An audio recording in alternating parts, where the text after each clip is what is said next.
Blanch the sea bass in boiling water. It's really delicious.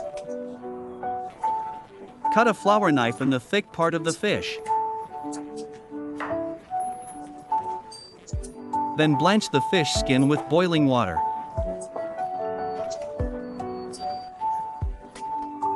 It can also make the meat more tender.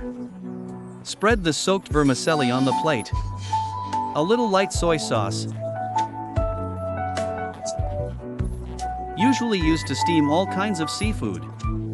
Steamed chicken wings and steamed pork ribs are particularly delicious. Steam for 6 minutes, out of the pot. Sprinkle with chopped green onions to enhance the fragrance. Delicious and delicious.